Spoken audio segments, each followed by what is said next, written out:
Well, that was really rude.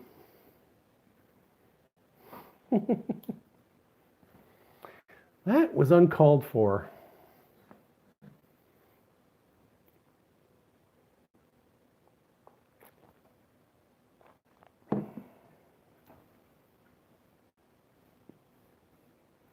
Hey, honey. I'm live. Part 2. Hey, everybody. Hey, everybody. Okay, well, that was just uncalled for. Take 2. I don't know. The live stream just ended. Boom. Said, oh, probably live stream. You're out of here. Go away. It wasn't you. It was me. No, it was actually YouTube, I guess. So, as I was saying, the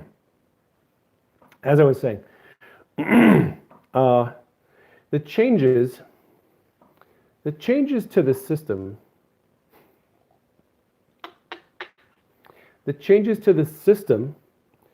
can be seen if you're following. I tend to follow Politico because Politico has a lot of inside baseball on what's happening in Washington, D.C.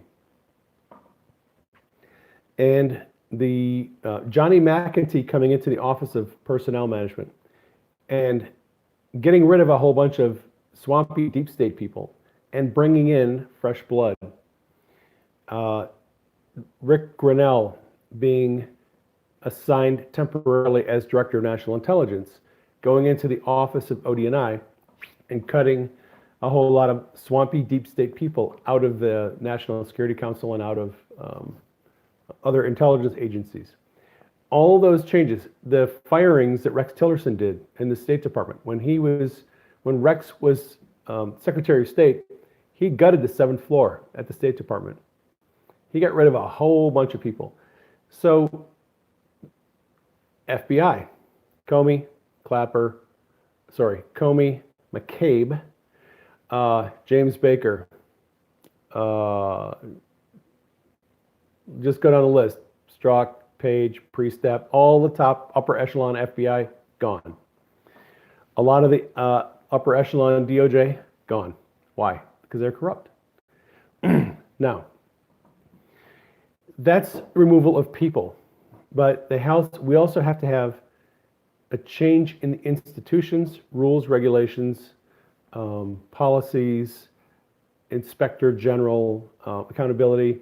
Q suggested that at some point they really need to look at auditing members, elected officials, and their family members, because we know what's happening with Joe Biden and his family. Joe Biden's family got rich off of Joe's money laundering, Ukraine and China. So Q has suggested that we actually need to make institutional changes and have family members of elected officials audited to make sure that they're not laundering money and taking money and bribes and kickbacks. So, right? So when I say that I gauge the success of the plan, or the progress of the plan, by institutional changes, that's what I'm talking about. I see changes happening. They're slow, but they're happening. Now, this coronavirus thing, the quarantine, what is happening? Trump is actually making some changes. Changes to the way healthcare is delivered. Changes to the way drugs are brought forward. He's making a lot of changes.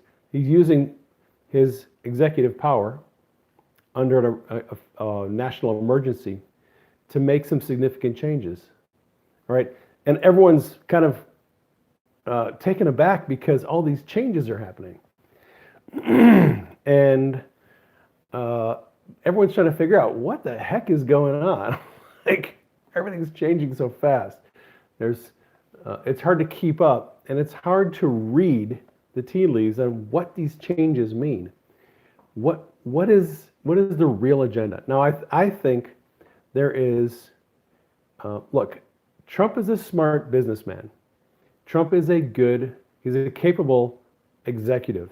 He's not incompetent and he's not stupid. He's got to know that closing businesses, closing restaurants, and not allowing people to go out into these businesses and sporting events. I mean, the sporting events, they did that voluntarily. Baseball, basketball, golf. They just voluntarily decided they're not going to hold these events for indefinitely. But the closure, like in Arizona, our governor decided to close all establishments that serve food and alcohol to inside dining. You can only get takeout right now. Right? That's going to negatively impact a lot of businesses. So I'm looking at this going, okay, there's got to be a plan. You can't just crater thousands of businesses across the country and not have a plan to bring them back. So I think Trump has a plan. The problem is, I don't know what that plan is. Trump's a smart guy. Trump is not going to be bamboozled. Even if he's getting bad information from bad actors within the healthcare industry, he's not going to be bamboozled for very long by these people. If they're giving him bad advice, he'll figure it out. But I am convinced, because Trump is smart and he's got smart people around him, and there's something going on that we do not know about, and I don't know what it is. I don't think it's mass arrests yet. I absolutely do not think that we're looking at martial law. Not going to happen. There's no reason for martial law. There just isn't. Trump is not a dictator. He's not a power-hungry person. Trump is a man of the people. Now, under previous presidents, I would have said, oh, well, maybe we're headed for martial law, but not under Trump. Trump has no reason to declare martial law. There's no advantage. There is huge downside to doing something like that. So I know a lot of people have been concerned. The FEMA camp issue is coming back up again. They're going to round us all up. They're going to put us in FEMA camps. They're going to turn us into slaves. That ain't happening. It's not happening. Trump is not a globalist. He hates the New World Order. He's not going to let these evil, corrupt people take power. He will have no part of anything like that. Trump is actively engaged in a war against people who want to do that stuff. So that is not the plan. Not happening. We're not going to have martial law. There's no reason for it. But what is the plan? I'm not exactly sure. I think there is a highly carefully siloed, walled off plan that is going to change our country in huge ways. I think our country is going to go through massive changes in the near future. Now, people are always asking me about NESARA and GESARA. I do not believe that either of those is a part of the plan. I'm not, and because, well, I just don't see that as providing any kind of significant advantage. Now, I will say this. We know from Q, and we know from things that Trump has said, that there is a pretty good possibility that eventually we're going to end up back on the gold standard in some way. Now, the gold standard is a massive issue that is not easily, simply understood. Going back on the gold standard does not equal getting rid of the Federal Reserve. We had a Federal Reserve for many years while we were on the gold standard. You can have both. Q has not said the Federal Reserve is going away. Q has said the Federal Reserve is going to be restructured. I think it would be good to take away some of the power of the Federal Reserve, and a change in monetary policy would be good. Now, the collapse of the stock market could be the precipitating factor that makes that happen. I don't know. I think we're going to have a change in monetary policy. I think we're going to have a change in the way the stock market is done. I've had dreams about this. I think that a lot of significant changes are coming. I don't know what they look like exactly. From 2011 to 2014, I had I had a lot of dreams about gold, silver, and the stock market, economic collapse, life after the economic collapse, stuff like that. That the book that I wrote, A Kingdom View of Economic Collapse, is based on a lot of those dreams. Haven't had dreams about that stuff recently. But I think all of those things are in play. And is there a debt reset coming? A year of Jubilee? I don't know. I don't know. I do think this. I think that if it can be established that trillionaire banksters have ripped off average people for the last 100 years, and there's a way to repatriate that money from the banksters and give it back to the people, I think that's something that Trump would probably do. Now, what that looks like, I have no idea. And I don't, like I said, the NESARA and GESARA thing, I have no knowledge of that. I don't know that that is an actual thing. I think it's more urban legend than anything else. I don't think that's actually a part of Trump's plan. I'll just say it that way. But I think Trump has a plan. He's got smart people working around him. They have a plan. The plan is obviously involves bringing to justice corrupt people,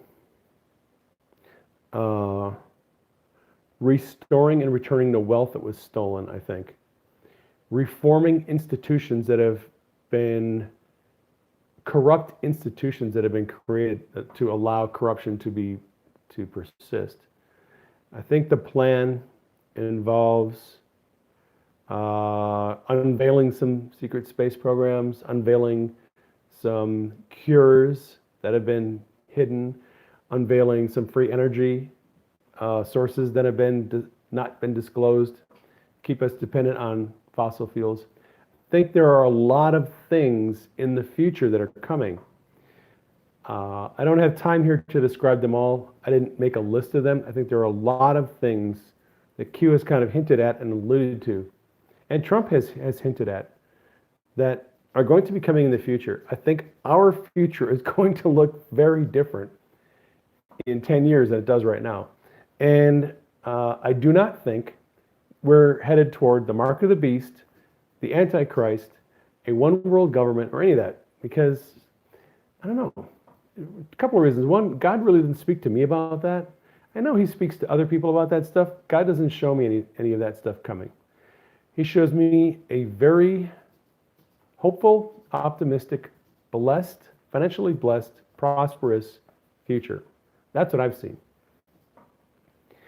So that is the future that I am praying for.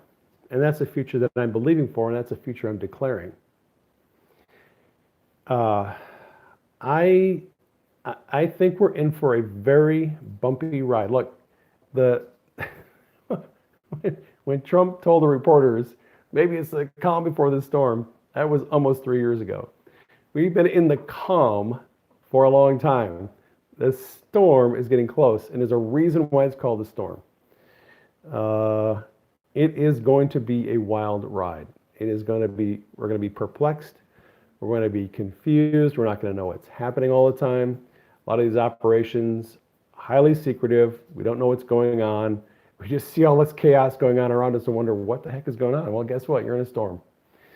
A little confused, yes. A little dizzy and disoriented. That's part of the storm. But when you come up against that which you do not understand, fall back on what you do understand. Okay? And I understand this. God loves me. He has a good plan for my life. He loves you too. And he has a good plan for your life. Trump is surrounded by patriots. The patriots have demonstrated that we can trust them. They got us out of several tight situations. We did not escalate the war in Syria. We're getting troops out of there. We averted a war with Iran. We are on our way to denuclearization with North Korea. We're on our way to ending the war in Afghanistan. Okay. The endless wars are ending. That tells me that Trump is surrounded by good people. And I think we can trust the people that are making these decisions. They have earned our trust. So even though this is going to be very stormy, it's going to be chaotic, it's going to be disorienting, and you might be afraid, we have to realize there are good people that are planning this, good people at the helm. And as the bad people go down, they're going to make as much chaos as they can. The stock market problems are likely due to some bad actors with a lot of money who are driving the sell-off in the stock market. They're doing everything. They're going to pull all their levers to try to get Trump out of office. We just have to realize that there is a war. There's a war going on. There's an information war going on. There's a spiritual war going on. And there is a silent war, as Q tells us. The silent war continues. There's a war with the media. There's a war with bad actors. Yeah, my throat's getting sore. I know. I got coffee. Coffee.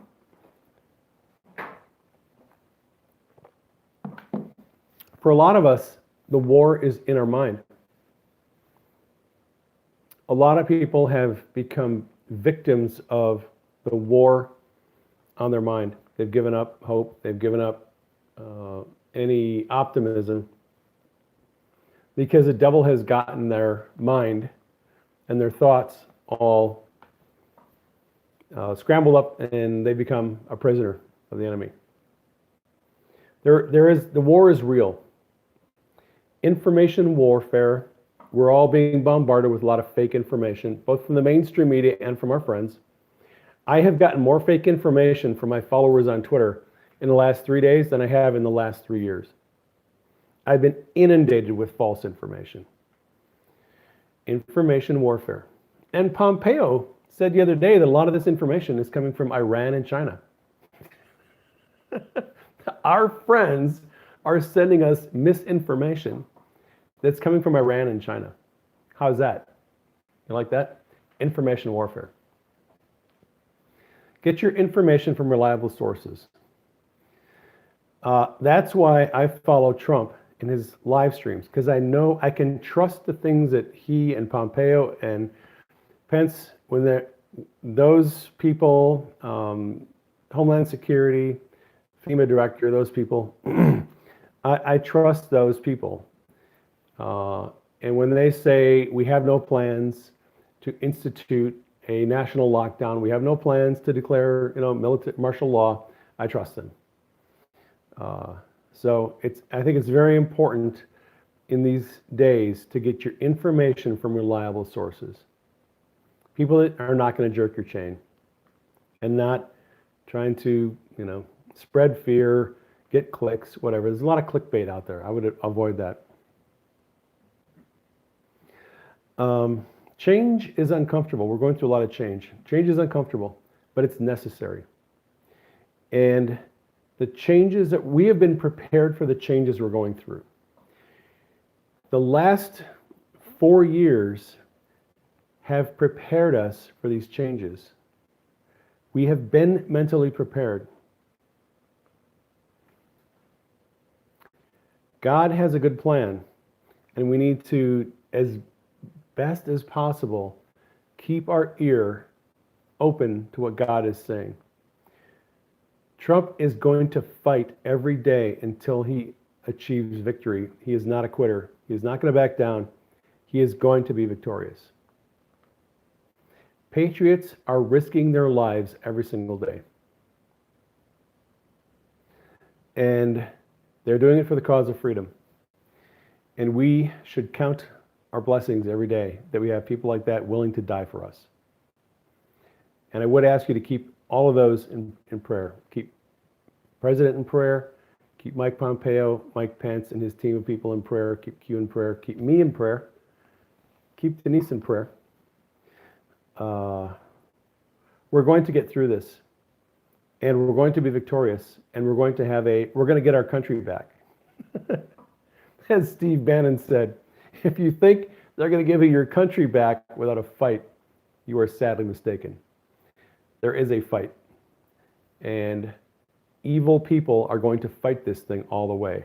It's going to be a battle, and we're going to win if we don't give up, don't quit. All right? Capiche? All right. Cool. Hey, honey. Mhm. Dinner time. Yeah. Okay. All right. Love y'all. I gotta figure out how to end the broadcast. Love y'all. Take care. I will catch you on the next broadcast after I figure out how to end this one. Let's see. That's not it. Is that it? Yeah.